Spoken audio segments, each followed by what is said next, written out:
Hello everybody. उम्मीद करता हूँ आप सब लोग ठीक हैं। बहुत अच्छा लगा आप देखिए कि तमाम लोग वीडियोस को लाइक भी कर रहे हैं, सब्सक्राइब कर रहे हैं और क्या कहते हैं अपने कमेंट्स भी कर रहे हैं। लेकिन अभी भी कमेंट्स जो हैं उतने नहीं आ रहे जितने कि मैं आप लोगों से एक्सपेक्ट कर रहा हूँ। सो मुझे पता है बहुत सारे लोग सिर्फ देख रहे हैं। So I will be so happy कि अगर आप लोग उसमें कमेंट सेक्शन में कमेंट करें और अपने फ्रेंड्स फैमिली मेम्बर्स के साथ शेयर करें वीडियोस को, लाइक सब्सक्राइब करें और बेल आइकन प्रेस करते रहें। So let's start practice test number 10 Urdu translation. Question number 1, What was Isambard Kingdom Brunel famous for designing and building? कहते हैं इसम्बार्ड किंगडम ब्रूनल जो है किस वजह से मशहूर था, मतलब किस वजह से मशहूर था और क्या चीज़ वो डिज़ाइन और तामीर करने की वजह से वो मशहूर था।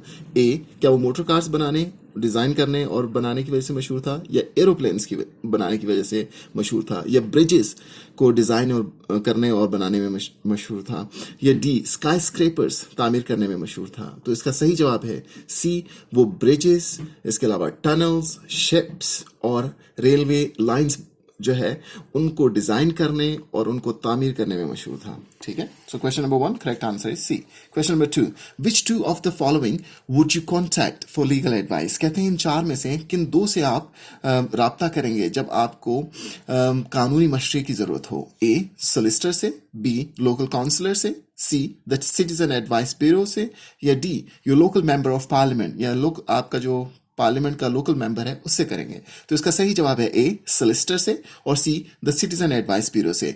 सिटीजन एडवाइस ब्यूरो से इसलिए कि इनके पास भी वॉलंटियर लॉयर्स भी होते हैं, सोलिसिटर भी होते हैं, और अगर ना हो तो वो आपको लिस्ट दे देते हैं एक उस खास फील्ड में जो सोलिसिटर या लॉयर काम करता है। So correct answer is A and C. Question number 3, which of the following statement is correct? कौन सा दिया गया स्टेटमेंट सही है? The official home of the prime minister is 10 Downing Street. कहते हैं कि जो सरकारी घर है वजीर आजम का, यूके का, उसका जो एड्रेस है वो है 10 डाउनिंग स्ट्रीट। या the official home of the prime minister is Buckingham palace, या सरकारी घर जो है प्राइम मिनिस्टर का वो बकिंगम पैलेस में है। तो इसका सही जवाब है ए, 10 डाउनिंग स्ट्रीट में है।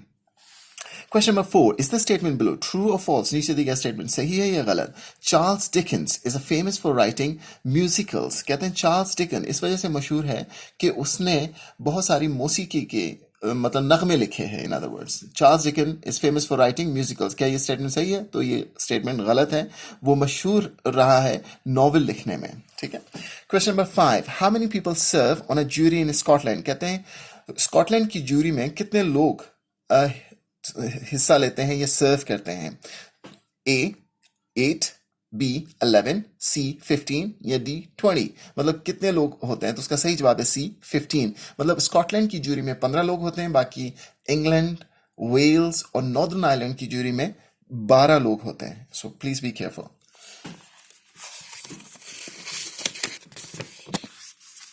Question number 6, at which festival are mince pies traditionally eaten?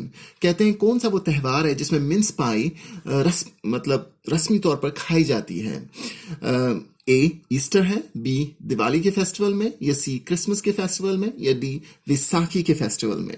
तो ज्यादातर लोगों को पता है इसका जवाब सी, क्रिसमस के फेस्टिवल में ट्रेडिशनली मतलब रवायती तौर पर खाई जाती है मिन्स पाई। तो क्रिसमस में इसके अलावा क्रिसमस पुडिंग भी खाई जाती है और रोस्ट बीफ भी खाया जाता है। ठीक है, so question 6 C. Excuse me. Question number 7. Which two of the following groups of adults are eligible to vote in all UK elections? कहते हैं इन चार में से कौन से वो दो ग्रुप हैं जवानों के जो एलिजिबल हैं यूके के इलेक्शन में वोट देने के लिए, मतलब वो वोट डाल सकते हैं? A, UK born and nationalise adult citizen, जो यूके में पैदा हुए हैं या यूके में उन्होंने शहरियत आके हासिल की है। B, only those born in the UK, ये सिर्फ वो लोग जो यूके में पैदा हुए हैं वही सिर्फ वोट डाल सकते हैं। या C, citizen of the Commonwealth who are resident in the UK, या कॉमनवेल्थ के शहरी जो यूके में रहते हों। कॉमनवेल्थ में बहुत सारी कंट्रीज हैं तो वो कह रहे हैं कॉमनवेल्थ के शहरी। So D, citizen of the USA, या यूएसए के शहरी। तो इसका जो सही जवाब है वो है A and C, UK born and nationalise adult citizen and citizen of the Commonwealth who are resident in the UK. Question number 8, What task is associated with the National Trust? National Trust के जिम्मे कौन सा काम है? A, conserving native bird species, के यहाँ के UK के जो बहुत पुराने स्पीशीज हैं उनको बचाने, मतलब उनकी जो नस्लें हैं उनको बचाने का काम करते हैं। या बी, प्रिजर्विंग ओल्ड एयरक्राफ्ट या पुराने जो जहाज होते हैं उनकी मरम्मत करने का काम नेशनल ट्रस्ट के जिम्मे है। या C, preserving important buildings and places, या जो बहुत अहम इमारतें होती हैं और जगह होती हैं उनको बचाने का काम, उनको मरम्मत करना, उनको सही रखना, ये जो काम है नेशनल ट्रस्ट के जिम्मे है। या D, conserving deep water fish, या गहरे पानी की जो मछली है उसको बचाने का काम नेशनल ट्रस्ट के जिम्मे है। तो इसका जो सही जवाब है वो है C, preserving important building and places. इसके अलावा वो कोस्टल लाइन जो होती हैं, जो मतलब साहिल समंदर की पट्टियां, उनको भी बचाते हैं, संभालते हैं, और कंट्री साइड को भी संभालते हैं। So that's the National Trust job. Question number 9, who appoints life peers in the House of Lords. कहते हैं लाइफ पीयर्स को कौन लगाता है हाउस ऑफ लॉर्ड्स में, या अपॉइंट करता है हाउस ऑफ लॉर्ड में। ए, वो द मोनार्क, क्या बादशाह करता है। B, the prime minister, prime minister करता है। या C, the speaker of the House of Commons, या हाउस ऑफ कॉमन्स का जो स्पीकर होता है वो करता है। डी, द चीफ व्हिप, ये भी एक ओहदा है उसमें पार्लियामेंट के अंदर, तो ये करता है चीफ व्हिप। तो कौन असल में करता है? तो इसका सही जवाब है ए, द मोनार्क, मोनार्क करता है। इसको मैं थोड़ा सा एक्सप्लेन कर दूं कि प्राइम मिनिस्टर जो होता है, वो वजीर आजम जो होता है, वो रिकमेंडेशन करता है, वो कहता है कि नॉमिनेट करता है, और जो बादशाह होता है वो अपॉइंट करता है। So the correct answer is A. Question number 10. Which two of the following were major welfare changes introduced from 1945 to 1950? कहते हैं इन चार में से कौन सी दो अहम तब्दीलियां मुतारिफ करवाई गई थी, मतलब भलाई की तब्दीलियां, वेलफेयर, तमाम लोगों के लिए जो फलाह बहबूद की तब्दीलियां इंट्रोड्यूस करवाई गई थी 1945 से लेके 1950 तक। A, National Health Service introduce करवाई गई थी क्या।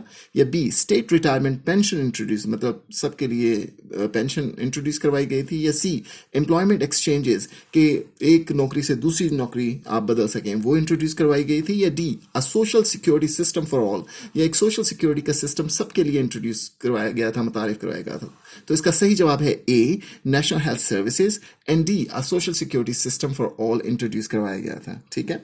सो question number 11, Which of the following statement is correct? नीचे दिया कौन सा स्टेटमेंट सही है?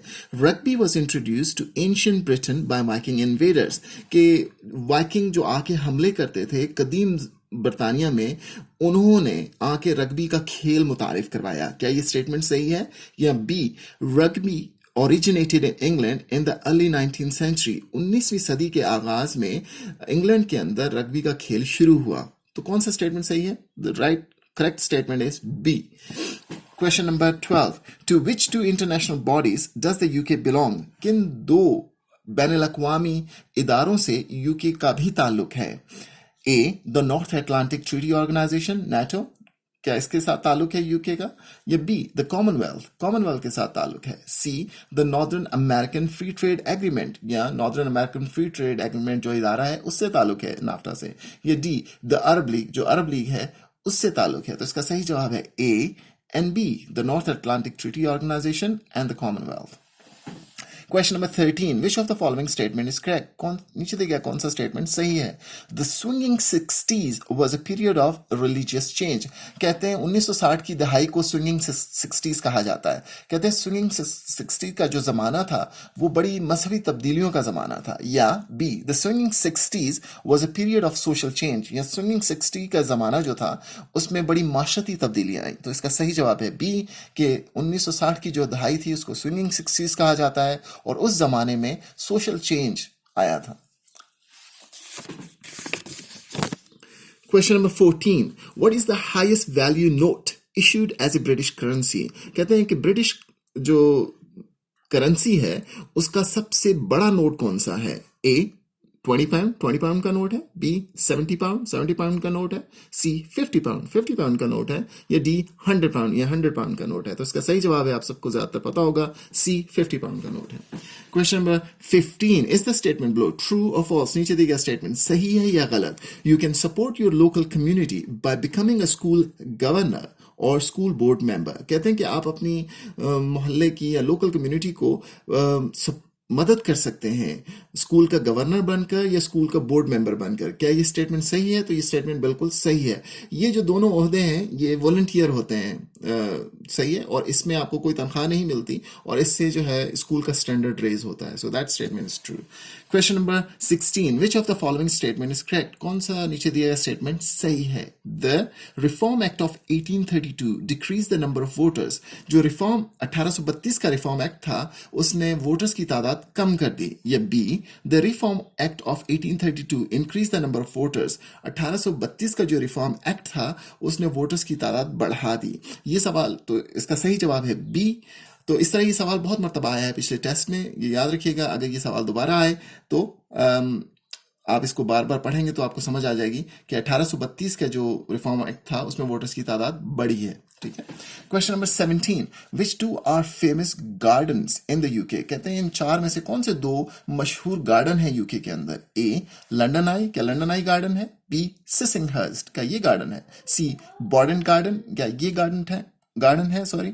ये डी, स्नोडोनिया, ये स्नोडोनिया है. तो आपको पता है लंदन आई जो एक फेरिस व्हील है और स्नोडोनिया नेशनल पार्क है. तो बी एंड सी हमें दो जवाब देने हैं, सिसिंगहर्स्ट एंड बॉडेंट गार्डन. ये करेक्ट आंसर है, B and C. Question number 18, which of the following statement is correct? कौन सा नीचे दिया स्टेटमेंट सही है?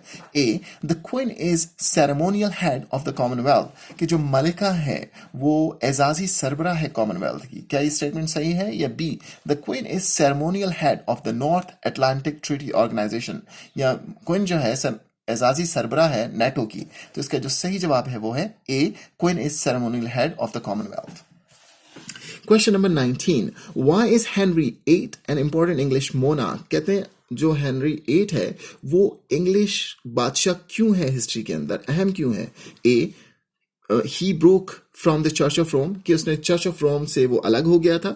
या B, he establish the RAF, या उसने जो हवाई फोर्स है यूके की उसको RAF कहते हैं उसने बनाई है. या सी, ही इन्वेडेड स्वीडन, या उसने स्वीडन के ऊपर हमला किया. या D, he reestablished the Catholic church in England, या उसने कैथोलिक चर्च इंग्लैंड के अंदर दोबारा बनाया. तो इसका सही जवाब है ए, कि उसने चर्च ऑफ रोम से वो अलग हो गया था क्योंकि जो उस वक्त का पोप था कैथोलिक का, उसने इजाजत नहीं दी थी हेनरी 8 को कि उस अपनी बीवी को डाइवोर्स दे दे, तलाक दे दे.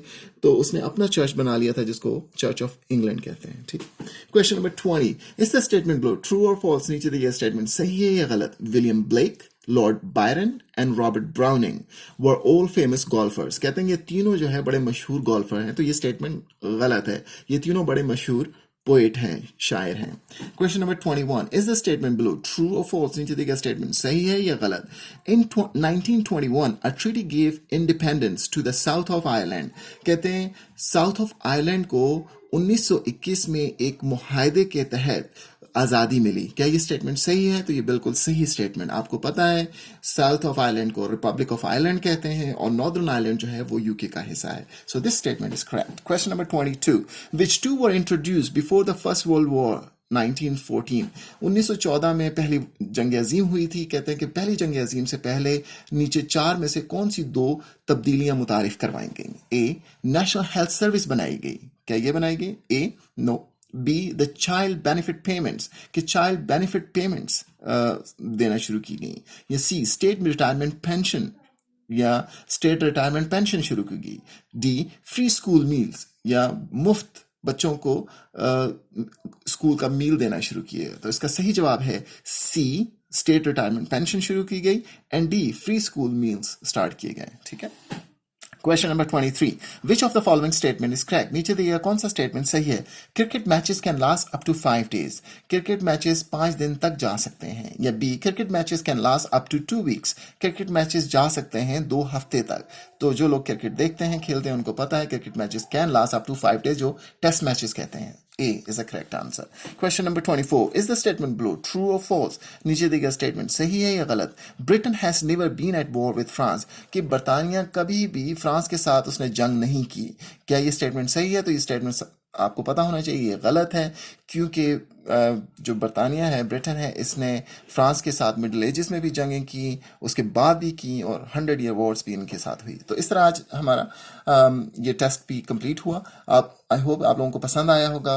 एंड वही आपसे रिक्वेस्ट है, प्लीज़ अगर आपको पसंद आए तो उसके कमेंट सेक्शन में ज़रूर कमेंट करें, like, subscribe and hit the bell icon and share with your friends and families. Enjoy this test.